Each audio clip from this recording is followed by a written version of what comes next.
Maraming salamat sa ating Agrarian Reform Secretary, Secretary Conrad Estrella III. Mag-siupo po tayo.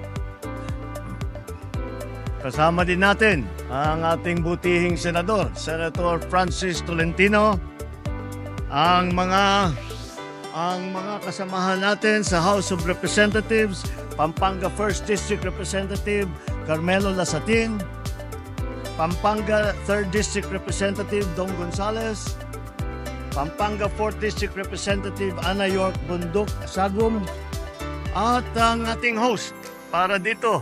At pagka nasabi po ni Secretary Conrad na masarap ang pagkain na kinakain niya pagka napupunta siya rito sa Pampanga, ito po ang nagluluto po para sa amin. At hindi po namin makalimutan lagi na pagka kami nandito meron pa kami pabaon, pauwi galing po kay Nanay, Vice Governor Nanay Lila Pineda.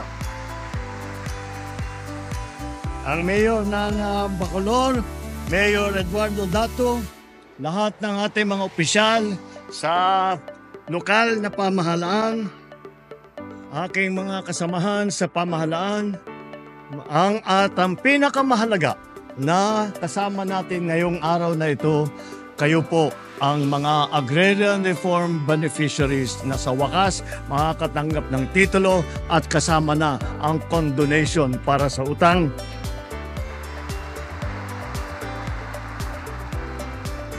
Magandang araw po sa inyong lahat. Maraming salamat po sa mainit na pagtanggap ninyo sa amin.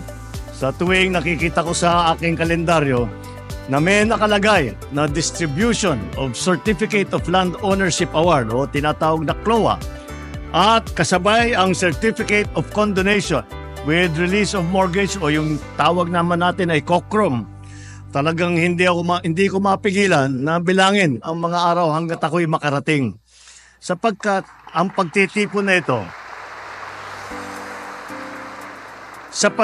pagtitipon natin na ganito ay nangangahulugan na makakapaghatid kami sa inyo ng serbisyo na pinakamahalagang parte ng aming trabaho. Nitong mga nakaraang linggo, 6 na sunod-sunod na bagyo ang dumaan sa ating bansa, nagdulot ng napakalaking pinsala. Kasama sa mga lubos na naapektuhan ng mga kalamidad na ang ating mga magsasaka na ang kabuhayan ay madalas na nakadepende sa panahon. Ngunit sa pagkakataong ito, nais po namin mabawasan ang inyong iniisip at inaalala. Kasama ng kagawaran ng reformang pansakahan na pinangungunahan ni Kalihim Conrad Estrella, namamahagi po kami ng 30 CLOA sa 28 Agrarian Reform Beneficiary o ARBs at halos 3,000 COCROM sa kulang-kulang 2,500 benepisyaryo ng reformang pansakahan. Sa kabuuan po, nakakahalaga ng mahigit 206 na milyong piso ng utang ng mga magsasaka ay burado na po, wala ng bisa. Kasama na rito ang amortisasyon, ang interes at iba pang mga surcharge na nakakaangkla sa inyong mga lupang sakahan sa loob ng napakahabang panahon. Simula ngayon, pinapawalang bisa na po natin ang inyong utang sa lupang ipinagkaloob sa inyo sa ilalim ng reformang agraryo. Isa pa ito sa talaga na ating mga layunin. Isang hakbang ito upang pagtibayin pa ang sektor ng agrikultura at matulungan na maiangat ang antas ng pamumuhay ng ating mga magsasaka. Lagi ko pong naikikwento sa ating mga magsasaka na kami ni Secretary Conrad ang nagpapatuloy na nasimulan ng aking ama at ang kanyang lolo. Dahil po, nagsimula ang reformang agraryo sa administrasyon ng aking ama. At kasama naman niya yung kanyang kalihim ng DAR. Ang lolo naman ni Secretary Conrad na kapangalan din niya, Conrado Estrella. At ngayon, sa ilalim ng administrasyong ito, aking nilagdaan ang New Agrarian Emancipation Act na siyang nagpapalaya sa ating mga magsasaka mula sa pagkakautang sa lupang pang-agraryo. Si Secretary Conrad naman ngayon ang kalihim ng DAR na nagpapatupad nito. Kaya naman, sa buong sigasig namin ni Secretary Conrad na kailangan na ipagpatupad namin ang programang ito, naniniwala kami na nararapat lamang na mas pag-ibayuhin ang kakayahan ng ating mga ARBs o ng ating mga beneficiary. Patuloy ang pamahalaan sa pag-iisip ng mga makabagong paraan upang lalong mapaunlad ang sektor ng agrikultura. Kaugnay nito, nagpulong kami kahapon ng iba't ibang ahensya ng gobyerno kasama ang pribadong sektor.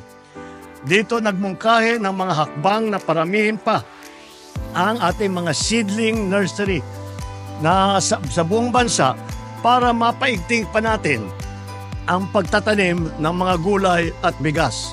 Ito po yung programang ginawa po namin ay yung seedling production.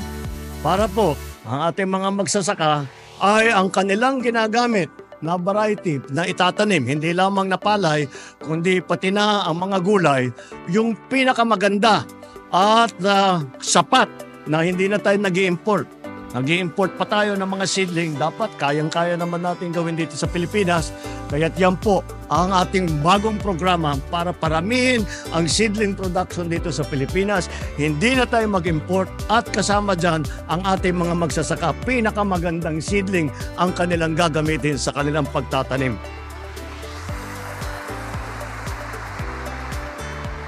Sigurado ako na sa ganitong paraan ay makakatulong ito sa ilang pangunahing industriya ninyo rito sa Pampanga, kagaya ng pagsasaka, specialty food, at ang food processing.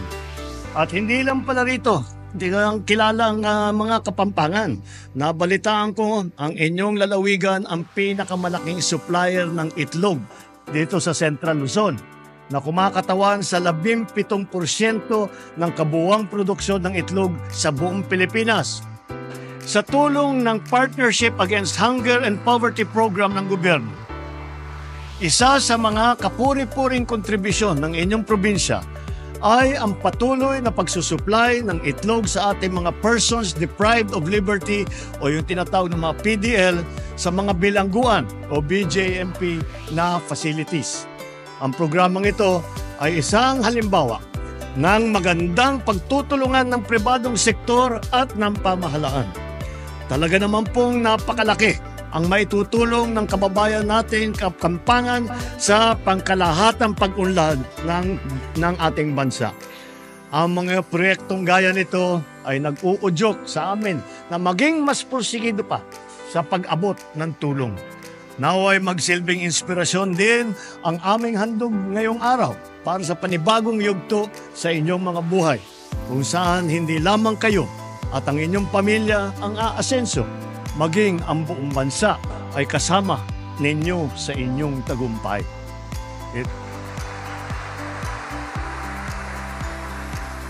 Ito po ang aking panawagan.